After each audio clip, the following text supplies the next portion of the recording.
Welcome to Parasitology. अस्सलाम वालेकुम everyone. ये जो हमारा लेक्चर है, लेक्चर नंबर 1 है, चैप्टर नंबर 52 का पार्ट 2 है।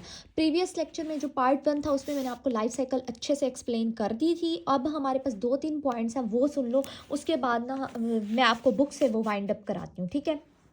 सबसे इम्पॉर्टेंट बात यह है कि मैंने आपको ये प्रीवियस लेक्चर में जब ये पार्ट 1 में आपको लाइफ साइकिल कराई तो उसमें मैंने आपको ये बताया था कि जो स्पोरोसाइट है ना शिज़ोंट में कन्वर्ट हो जाता है। लेकिन जो हमारे पास मैंने आपको प्लाज्मोडियम मलेरियाई की लाइफ साइकिल दिखाई थी क्योंकि हमारी बुक में उसकी है। लेकिन जो हमारे पास ना बुक में ये भी लिखा हुआ है जो प्लाज्मोडियम विविक्स है और प्लाज्मोडियम ओवेल है, ओवेल और विविक्स, ठीक है। ये क्या करते हैं, ये ना लीवर में जाके सो जाते हैं, मतलब लेटेंट, इस सेम साइकिल है इनकी भी, बट इनमें फ़र्क क्या है कि ना ये लीवर में जाके लेटेंट स्टेज हो जाती है, मतलब सो जाते हैं, जिससे दोबारा सो जाते हैं कुछ अरसे के लिए शिज़ोंट में, और कुछ अरसे बाद जाके शिज़ोंट फटता है, रप्चर्ड होता है और मीरोजाइट निकलते हैं और वो ब्लड को अफेक्ट करते हैं, ब्लड में जाके ट्रोफोजाइट बनता है। तो इट्स मीन कि ये बस ये दोनों का इतना सा पॉइंट है कि ये जाके ना सो जाते हैं, तो बाद में कुछ अरसे बाद हो सकता है मच्छर ने 6 महीने पहले काटा था और 6 महीने बाद जाके सिम्टम्स शो हो रहे हो, तो मतलब इस टाइप की सिचुएशन हो सकती है,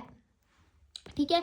ये एक पॉइंट था। और दूसरा ये था, ये जो हमारे पास गेमिटोसाइट है ना, जो हमारे पास प्लाज्मोडियम हमारे पास फेल्सीपेरम है ना, प्लाज्मोडियम फेल्सीपेरम, ठीक है, प्लाज्मोडियम फेल्सीपेरम, उसका जो गेमिटोसाइट है ना उसकी शक्ल चेंज है, बनाना की शक्ल है, उसको कहते हैं क्रिसेंट शेप। ये मैं आपको पहले लाइव डायग्नोसिस से पहले दिखा देती हूँ, एमसीक्यूज, ठीक है।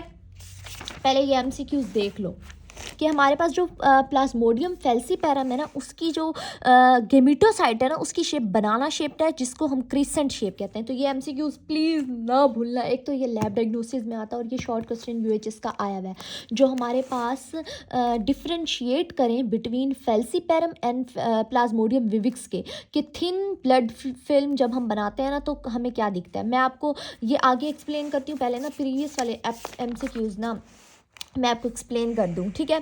सबसे इंपॉर्टेंट रिंग शेप ट्रोफोजाइट होता है, हमें ये बात पता चल गई है।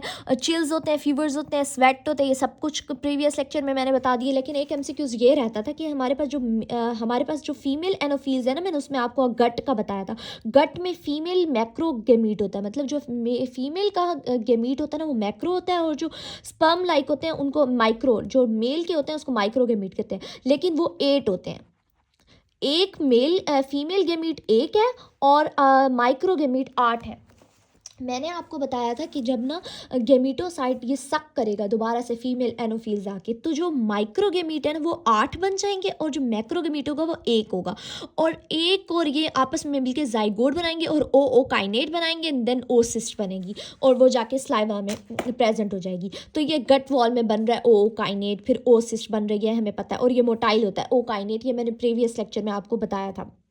उसके बाद हमारे पास आ जाता है फेल्सीपेरम, जो है ना वो क्लोरोक्यूनिन रेजिस्टेंट होता है। मैंने नोट्स में भी आपको प्रीवियस लेक्चर में दिखाया था, इसलिए मैंने हर चीज़ नोट्स में लिखी हुई है। अब आ जाते हैं मोस्ट इंपॉर्टेंट पार्ट पे। हमारे पास मलेरिया कॉज बाय फेल्सीपेरम सबसे ज़्यादा स्वेयर फेल्सीपेरम की वजह से होता है। क्यों? क्योंकि वह सेरिब्रल मलेरिया कॉज करता है और ब्लैक वाटर फीवर। और एक और चीज़, जब वो ना हमारे दिमाग में मलेरिया चला जाता है, मतलब रेड ब्लड सेल्स, हर टाइप का रेड ब्लड सेल्स जो है ना डैमेज हो रहा है हमारे पास फेल्सीपेरम में। ये बात तो हमें पता है क्योंकि हिमोलिसिस बहुत ज़्यादा हो रही है फेल्सीपेरम में, क्योंकि हमने पढ़ा है जो प्लाज्मोडियम फेल्सीपेरम है ना तमाम stages of red blood cells को डैमेज कर देता है। और ये बात मैंने आपको नोट्स में भी दिखाई थी, बार बार मैंने इसलिए आपको कहा है कि आप कोशिश करो कि नोट्स बना लो, कि इसमें ना आपको पता हो कि फेल्सीपेरम जो है ना वो अफेक्ट करता है all stages of red blood cells. लेकिन जो हमारे पास विविक्स ओवेल है वो सिर्फ रेटिकुलोसाइट, और मलेरियाई जो है वो सिर्फ मेच्योर रेड ब्लड सेल्स को डैमेज करते हैं। उसके अलावा रीनल फेलियर भी हो जाता है अगर फेल्सीपेरम की वजह से हो रहा है ना। तो हमारे पास यहाँ पर मैंने लिखा हुआ है जो फेल्सीपेरम की वजह से होगा ना उससे सेरिब्रल मलेरिया होगा, मतलब दिमाग का मलेरिया होगा, ब्लैक वाटर फीवर होगा। उसके अलावा मतलब यूरिन ब्लैक आना शुरू हो जाएगा, ठीक है, जैसे जॉन्डिस के ट्रीटमेंट में होता है। और हमारे पास अगर आप इसको अनट्रीट रखोगे तो हीमोग्लोबिन यूरिया डैमेज होगा और रीनल फेलियर होना शुरू हो जाएगा। अच्छा, एक और एमसीक्यूज है यहाँ पर लिखा हुआ है इन्होंने, क्वार्टन मलेरिया क्या होता है और टर्टियन मलेरिया क्या होता है, ये वाला। और ये वाले जो एमसीक्यूज मैंने आपको बताए थे ना, फेल्सीपेरम जो है ना all stages of red bloods को डैमेज करते हैं, ये इस पैराग्राफ में लिखा हुआ है। ये भी आपको मैंने नोट्स में प्रोवाइड कर दिया इसलिए। अच्छा, एक हमारे पास जो लाइफ साइकिल ऑफ प्लाज्मोडियम है ना, वो 2 में डिवाइड है। पहले तो एक एमसीक्यूज़ यहाँ से देख लो, ये भी बुक का लाइन है 72 आवर्स वाली। जो हमारे पास प्लाज्मोडियम मलेरियाई मैंने आपको दिखाया है और मैंने लाइफ साइकिल भी इसी की दिखाई है, तो मैंने उसमें आपको ये बात बतानी थी कि जो फीवर की टाइमिंग है ना, जब मैंने कहा रेड ब्लड सेल्स ऐसे फटते हैं, और उस जब रेड ब्लड सेल्स आप फटते हैं तो मीरोसाइट्स बहुत ज़्यादा रिलीज़ हो रहे होते हैं, तो तब ही फीवर होगा, बंदे को सर्दी लगना शुरू हो जाएगी, फिर कुछ देर बाद उसको स्वेटिंग आना शुरू हो जाएगी। तो ये क्या होता है, फीवर की जो साइकिल, मतलब कुछ अर्सा बहुत ज़्यादा फीवर होना, तो वो मतलब कुछ दिन, तो वो 48 आवर्स की जो साइकिल है ना प्लाज्मोडियम मलेरियाई में, जो बुखार होगा 48 आवर्स के बाद फिर ख़त्म हो जाएगा, फिर स्वेटिंग आना शुरू हो जाएगी, मतलब बंदा ठीक हो जाएगा, उसके बाद दोबारा बुखार चढ़ाएगा। लेकिन जो विविक्स और ओवेल और फेल्सीपैरम की वजह से जो बुखार होता है वो 72 आवर्स का होता है। ये बात याद रखना, 72 आवर्स इन द सेंस 3 दिन का, और फालसी और मलेरियाई की वजह से 2 दिन का बुखार होगा। ये एमसीक्यूज़ के तौर पे आ सकता है। अच्छा, ये वाली बात यहाँ लिखी हुई है। अब तीसरी बात आ जाते हैं, जो हमारे पास क्वार्टन है, क्वार्टन है एक मलेरिया, और दूसरा टेरिटन मलेरिया है। इसमें क्या होता है कि जो हमारे पास मलेरियाई को अलग कर लो, बाकी सबको अलग कर लो। जो प्लाज्मोडियम मलेरियाई है ना, उसमें ना क्या होता है 72 आवर्स में बुखार होगा, फीवर की साइकिल जो होगी ना, मतलब 2 दिन के लिए बुखार होगा और फिर बंदा ठीक हो जाएगा। लेकिन जो मलेरिया होता है ना, वो 4 रीअकर्स लेता है, मतलब एक बार मलेरिया हुआ, फिर दूसरी बार हुआ मतलब बुखार, फिर तीसरी बार, फिर चौथी बार, मतलब इतना जल्दी बंदा मलेरिया वाला बंदा ठीक नहीं होता। उसके 3 रीअकर्स होते हैं, रीटेक नहीं होते। जैसे लोग शूट कर रहे होते हैं, जैसे सजल अली ड्रामे में एक्टिंग करी हो तो वो शूट करते हुए रीटेक्स लेते हैं, तो ऐसे ही मलेरिया भी रीटेक्स लेता है, रीअकर होता है, बार बार अक्कर होता है, 4 मरतबा होता है, इसलिए इसे कहते हैं क्वार्टन मलेरिया। और बाकी जितने भी हैं वो टेरिटन मलेरिया, मतलब 3 मरतबा कर होते हैं। उनमें कौन से हैं, बिनाइन है अलग से कर लो, और मेलिग्नेंट हमारे पास मेलिग्नेंट कर लो। बिनाइन जो है वो विविक्स और ओवेल है, और फेल्सीपैरम क्योंकि मोस्ट डेंजरस है, हमें पता है ये मेलिग्नेंट है। और ये इस तरीके से मलेरिया, सेरिब्रल मलेरिया कॉज करता है, ब्लैक वाटर फीवर। और मैंने इस तरीके से थोड़े से नोट्स बनाए हुए हैं ताकि ना मेरी हर चीज़, मतलब मैंने ना एक शीट उठाई और उसमें ना ऐसे करके लिख दिया कि होस्ट ये है, पैथोजन ये है, इनकी स्पीशी ये है, और साइकिल इस तरीके से, और उसकी स्टेजेस ऐसे आ रही हैं। आगे मैंने स्टेजेस का लिखा हुआ है कि एस मत जियो से मैंने स्पोरोजाइट, शिजोंट, मीरोजाइट, ट्रोफोजाइट, गेमिटोसाइट, ओकाइनेट और ओसिस्ट। ट्रोफोजाइट कौन सा है, रिंग शेप वाला है, ये वाला बात नहीं भूलनी, रिंग शेप टाइप है। और उसके बाद अमीबा की शक्ल, अमीबॉइड शक्ल ले लेगा, लेकिन एमसीक्यूज़ के तौर पर रिंग शेप आप कवर करोगे। और गेमिटोसाइट हमारे पास क्रिसेंट बनाना शेप है, फाल्सीपैरम का। उसके अलावा स्टोरी आप ना आसान तरीके से, अगर जैसे मैंने आपको डायग्राम बताई थी, अगर आप वैसे याद, मतलब यूँ नहीं याद करना चाहते, वैसे तो मैंने बहुत अच्छा वो बताया था, लेकिन छोटी फॉर्म में ये आपको मैं बता रही हूँ। मॉस्कीटो कट आप इस तरीके से भी लिख सकते हो, छोटा छोटा करके। मतलब आपने अगर पेपर में लिखना हो ना, तो आपको बुक से तो समझ नहीं आ रही होगी, तो मॉस्कीटो ने सक किया ब्लड और इंजेक्ट किया स्पोरोजाइट, और 30 मिनट बाद वो लीवर में चला गया और शिजोंट बन गया, फिर वो मीरोजाइट बन गया, फिर जब वो रेड ब्लड सेल में गया तो ट्रोफोजाइट बन गया, ट्रोफोजाइट में शिजोंट दोबारा से बनेगा और दोबारा मीरोजाइट बनेगा, और यहाँ से गेमिटोसाइट दोबारा से फीमेल एनोफिल ने सक की और ओ काइनेट बना, ओ सिस्ट बना, और दोबारा से वो स्पोरोजाइट में कन्वर्ट हो गया। दैट्स इट, ये आप साइकिल बना सकते हो, ठीक है। और ये जो हमारे पास बुक की लाइन है, हमारे पास विविक्स और ओवेल है, वो लेटेंट स्टेज में चले जाते हैं, वो लीवर में जाके सो जाते हैं, उस स्टेज को कहते हैं हिप्नोजाइट। हिप्नो जैसे किसी को ना वो नहीं करते, हिप्नोटाइज करते हैं, हिप्नोजाइट वैसे ही है। ये बुक की लाइन है, यहाँ लिखा हुआ है हिप्नोजाइट वाली, ये बात यहाँ लिखी हुई है। वैसे मैंने नोट्स में सारी चीज़ें, हर चीज़ लिखी हुई है, बाकी आपकी मर्ज़ी अगर आप बुक से रीड आउट करना चाहो। अच्छा, एक और एमसीक्यूज़ हैं 2-3, वो कर लो। उसमें क्या है कि जो हमारे पास यहाँ से ये जो ग्रीन मार्कर में लिखा हुआ है ना, ये मैंने नोट्स में ऐड नहीं किया, ये मैंने बुक में ही किया है ताकि मैं यहाँ से ना रीड आउट कर लूँ। सबसे पहले है sickle cell trait are protected against malaria, मतलब जिन लोगों को सिकल सेल एनीमिया होता है उनको मलेरिया नहीं हो सकता, याद रखना इस बात को, क्योंकि सिकल सेल में रेड ब्लड सेल्स कहते हैं, सिकल शेप होते हैं, इस वजह से उनको मलेरिया नहीं होता। और जो प्लाज्मोडियम विविक्स है ना, वो ज़्यादातर डफी ब्लड ग्रुप जिनके पास होता है ना, हमने ए ब्लड ग्रुप पढ़ते हैं, बी ABO ब्लड ग्रुप पढ़ते हैं और RH ब्लड ग्रुप मोस्टली करते हैं, और डफी भी हमने पढ़ा हुआ है, वो बहुत कम लोगों का होता है। तो जिनके पास वो होगा ना, उनको प्लाज्मोडियम विविक्स होने के चांसेस ज़्यादा हैं। ये बात एक MCQs है। और एक और MCQs है यहाँ पर, ग्लूकोज की ना MCQs UHS देती है ऐसे, ग्लूकोज 6 फॉस्फेट डिहाइड्रोजिनेज की डेफिशिएंसी होगी ना, उनमें क्या होगा, स्वेयर इफेक्ट्स आएंगे फैल्सीपैरम मलेरियाई की वजह से। जो ग्लूकोज 6 फॉस्फेट डिहाइड्रोजिनेज की डेफिशिएंसी होगी उसको, अब जिनमें डफी ब्लड ग्रुप है उनको विविक्स बहुत ज़्यादा हो रहा है, और जिनको ग्लूकोज 6 फॉस्फेट डिहाइड्रोजिनेज है उनको हमारे पास प्लाज्मोडियम फैल्सीपैरम बहुत ज़्यादा होगा। That is it enough. यहाँ पर एक MCQs आ जाता है, ये शॉर्ट क्वेश्चन में भी आ सकती है, MCQs के तौर पे भी आ सकती है। ये डेफिनेशन क्या है, हमें पता है ब्लड में क्या होता है, हमारे पैरासाइट। अब पैरासाइट जब हमारे पास कोई भी हमारी एनोफिल अंदर डालती है, तो उसमें अमाउंट ऑफ जो पैरासाइट है ना, वो अगर लो है, लो लेवल ऑफ पैरासाइटीमिया, मतलब parasitaemia in the word parasite in blood is called parasitaemia. A low level of parasitaemia and low level of अगर पैरासाइट थोड़े होंगे मेरे ब्लड में, मीरोसाइट थोड़े होंगे, तो सिम्टम्स भी थोड़े आएंगे। जब सिम्टम्स थोड़े आएंगे, दिस कंडीशन इज कॉल्ड प्रीम्यूनिशन। याद रखना, इसको भूलना मत, यूनिशन से याद कर लो, यूनिशन, ठीक है, यूनिशन से याद कर लो। बस एक बार रीड कर लो, शॉर्ट क्वेश्चन में नहीं आती है, MCQs आ सकती है, आप टिक शिक कर लेना, ठीक है। Simple is that. Clinical findings already हम पढ़ चुके हैं, ठीक है। स्प्लीनोमेगाली भी होगी, हेपेटोमेगाली भी होगी, और ब्लैक वाटर फीवर होगा जो कि फाल्सीपैरम में होता है, ठीक है। उसके बाद हमारे पास आ जाता है, यहाँ पर ये वाली बात लिखी हुई है, जो हमारे पास प्लाज्मोडियम विविक्स और ओवेल मलेरिया है ना, वो सेवरल ईयर्स बाद दोबारा से रीअकर हो सकता है, क्योंकि वो लेटेंट स्टेज में चला जाता है, जिसको हम हिप्नोजॉइड्स कहते हैं। हिप्नोजॉइड्स, मैंने ये बात बताई भी है। अब आ जाते हैं lab diagnosis, UHS most favourite lab diagnosis, इसको मत स्किप करना प्लीज़ गाइज। यहाँ से एक बहुत इंपॉर्टेंट MCQ भी आता है, वो भी मैं आपको हाईलाइट कराती हूँ।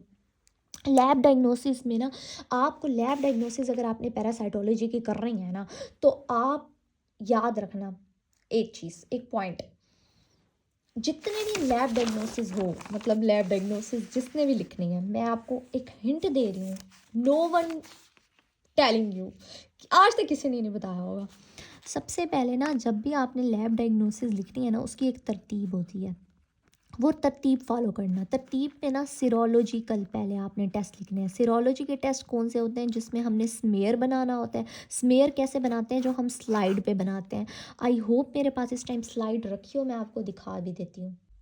अच्छा, मुझे ना स्लाइड नहीं मिली इस टाइम, मैं किट्स और ये ले आई हूँ, लेकिन मैं आपको ये बता रही हूँ, जो हमारे पास सीरोलॉजी लैब होती है ना, उसमें हम लोग या तो एक मिनट स्लाइड्स पे करते हैं, या हम ट्यूब्स में वो चीज़ परफॉर्म करते हैं, या हम किट्स में करते हैं, ठीक है, या हम किट्स में परफॉर्म करते हैं। तो ना, जो पैरासाइट है, अगर आपने पैरासाइट को डिटेक्ट करना है, तो हम स्लाइड में ना स्मेयर बनाते हैं, ब्लड का स्मेयर बनाएंगे और उसमें देखेंगे, ठीक है। दूसरी चीज़, आप स्मेयर बनाने के बाद, चाहे वो थिक को चाहे थिन और थिक का मैं आगे बताती हूँ, लेकिन उससे पहले आप दूसरा स्टेप लिखोगे, हम या उसका अलाइजा करेंगे, या एक पे, या हम इम्यूनो फ्लोरेसेंस ऐसे करेंगे। ये दोनों या ये करते हैं या ये करते हैं, मतलब ये वाला ना इम्यूनोलॉजिकल टेक्निक में आता है। तो ना, स्टेप बाय स्टेप, ये बहुत सस्ता टेस्ट होता है, आपको पता है, किट में परफॉर्म करना बहुत सस्ता है, स्मेयर बनाना बहुत सस्ता है, एक स्लाइड की ज़रूरत होती है ब्लड ड्रॉप की, और ट्यूब में बहुत सस्ता है। लेकिन जो अलाइजा और इम्यूनोफ्लोरेसेंस है, वो महंगा होता है। पहले आप ये परफॉर्म करते हो, फिर आप कंफर्म करने के लिए अलाइजा कराते हो या इम्यूनोफ्लोरेसेंस ऐसे कराते हो। ये जो हमारे पास बायोकेमिस्ट्री वाली जो लैब होती है ना, उसमें ये मशीन होती है, इसमें हम एलाइजा और इम्यूनोफ्लोरेसेंस ऐसे कर होते हैं। तीसरे नंबर पे आ जाते हो आप, PCR कराते हो, पॉलीमरेज चेन रिएक्शन कराते हो, या तो फिर उसके बाद आके। तो मतलब आपने ना, जब भी लैब डायग्नोसिस लिखती है, तो आप स्टेप बाय स्टेप आना। तो सबसे पहले जब आप सीरोलॉजी की बात करोगे, तो आप कहोगे हम थिक स्मेयर बनाते हैं और थिन स्मेयर बनाते हैं। थिक स्मेयर पे सिर्फ ये पता चलता है कि पैरासाइट मौजूद है या नहीं है, मतलब उसकी प्रेजेंस है या नहीं। मतलब आपने फॉर एग्जांपल ये स्लाइड है, मैंने एक ड्रॉप डाला, उसमें स्मेयर बनाया दूसरी स्लाइड से मिलकर, तो ना मैंने माइक्रोस्कोप में देखा थिक स्मेयर बनाया, उसमें मैंने ये देखना बस पैरासाइट है या नहीं, ये नहीं देखना कि उसकी स्पीशी कौन सी है। और अगर आपने स्पीशी करनी है, स्पीशी देखनी है, तो आप थिन स्मेयर बनाओगे। जब आप स्मेयर बना लोगे, ये एक स्लाइड भी दूसरी स्लाइड उसको ऐसे करोगे और स्मेयर बन जाएगा, फिर उसको जिम्जा स्टेन करोगे और फिर उसको माइक्रोस्कोप में देखोगे, फिर आपको पता चल जाएगा। अगर आपने थिन स्मेयर पतला स्मेयर बनाया तो आपको पता चल जाएगा इस पर कौन सी स्पीशी है। इतनी सी बात, सिंपल इज़ दैट। अब आ जाओ मोस्ट इंपॉर्टेंट चीज़ पे। मोस्ट इंपॉर्टेंट चीज़ आपने लैब डायग्नोसिस में ये मेंशन करना है, हमारे पास जो प्लाज्मोडियम फेल्सीपैरम है ना, उसका हमें माइक्रोस्कोप में नज़र आएगा गेमिटोसाइट। और कैसा गेमिटोसाइट? थिन स्मेयर पे नज़र आएगा, बनाना शेप, मैंने ऑलरेडी बताया था। और जब आप विविक्स देखोगे ना, प्लाज्मोडियम विविक्स, तो उसमें तुम लोगों को ट्रोफोजाइट नज़र आएगा। और कौन सा ट्रोफोजाइट? रिंग शेप, लेकिन सिग्नेट रिंग शेप नज़र आएगा। और साथ में आपको शिफ्टनर्स एक डॉट्स टाइप भी नज़र आएंगे। तो इट्स मीन आपने 2 MCQs तो यहीं से क्लियर हो गए। अगर आपसे कोई इस टाइप का शॉर्ट क्वेश्चन आ जाए कि डिफरेंशिएट बिटवीन फेल्सीपैरम एंड विविक्स, तो आपको ये याद होगा इसका गेमिटोसाइट और इसका ट्रोफोसाइट, और इसमें डॉट्स वाली बात आपको याद हो जाएगी। एक और है हीमोजेन। प्लाज्मोडियम की स्पीशीज़ जो है ना, वो हीमोजेन प्रोड्यूस करते हैं। क्यों? क्योंकि आपको पता है वो लीवर और रेड ब्लड सेल पर अटैक कर रही है। रेड ब्लड सेल की जब ब्रेकेज होती है तो हीमोग्लोबिन रिलीज होता है। जब हीमोग्लोबिन रिलीज होता है, उसकी वजह से एक पिगमेंट प्रोड्यूस होगा जिसको हीमोजोइन कहते हैं। और यही वाला पिगमेंट बेबिशिया स्पीशीज़ में, मैंने पहले भी स्पीशी आपको याद कराई थी कि हीमोपैरासाइट्स वाला UHS शॉर्ट क्वेश्चन देती है। यहाँ पर भी मैंने लिखा हुआ है कि हीमोपैरासाइट्स बता दें और उसके डिजीजेज बता दें। तो मैंने कहा था ये भी बेबिशिया स्पीशीज़ भी हीमोपैरासाइट है। तो और ना, अगर आपके पास MCQs आता है, ये UHS का मोस्ट फेवरेट MCQs है, जो बेबिशिया स्पीशी है और जो बाकी स्पीशीज़ थी हीमोपैरासाइट्स की, मैंने आपको बताया भी था, मैंने आपको बल्कि शॉर्ट क्वेश्चन दिखाया भी था। ये रहा हमारे पास बेबिशिया स्पीशीज़ ना, आ गया है चैप्टर माइनर प्रोटोजोआ, वहाँ पर है ये वाला जो है ना, यहाँ पर हम बेबिशिया स्पीशी पढ़ेंगे, ये वाली, ठीक है। इसका और इनमें आपस में मतलब जो पहला प्लाज्मोडियम है, इनमें थोड़ा क्या डिफरेंस है? तो जो प्लाज्मोडियम स्पीशी है वो हीमोजोइन बनाती है, और जो बेबिशिया स्पीशीज़ है वो हीमोजोइन नहीं बनाती। बस इतना फ़र्क है, ये नहीं बनाती बेबिशिया स्पीशी। ये MCQs है, प्लीज़ इसको मत भूलना। अच्छा, अब मैंने वही बात की, मैंने कहा आप जब सिरोलॉजी आप थिन और थिक स्मेयर बना लोगे, उसके बाद आप एलाइजा पे आओगे, फिर PCR पे जाओगे। तो ये इन्होंने तो देखो, वो कहते हैं अगर ब्लड स्मेयर में आपको नहीं मिला रिजल्ट, हमेशा एक बात याद रखना, जब भी लैब डायग्नोसिस लिखनी हो ना, तो ज़िंदगी में ये बात कभी मत भूलना, जब भी लैब डायग्नोसिस लिखो, सिरोलॉजी में अगर आपको कंफर्म नहीं हो रहा किसी डिजीज़ का, फिर आप एलाइजा के पास जाओगे। एलाइजा में कंफर्म नहीं हो रहा, फिर आप PCR सबसे महंगा है, एलाइजा उससे कम है, थोड़ा महंगा, और सिरोलॉजी तो बहुत सस्ती है। इस वजह से हम पहले सिरोलॉजी पे चेक करते हैं। तो डॉक्टर्स भी ऐसे करते हैं, और यही रूट फॉलो हो रहा होता है लैब डायग्नोसिस का। ये मैंने आपको एज अ बेस दे दी कि आपको लैब डायग्नोसिस किसी भी पैरासाइट की अगर आपने लिखनी हो, तो आपके लिए लिखना आसान और मुश्किल ना हो। I hope you like the video. Please like करो, शेयर करो, कमेंट करो, and don't forget to press the bell icon. कोई भी क्वेश्चन हो, freely ask in the comment section.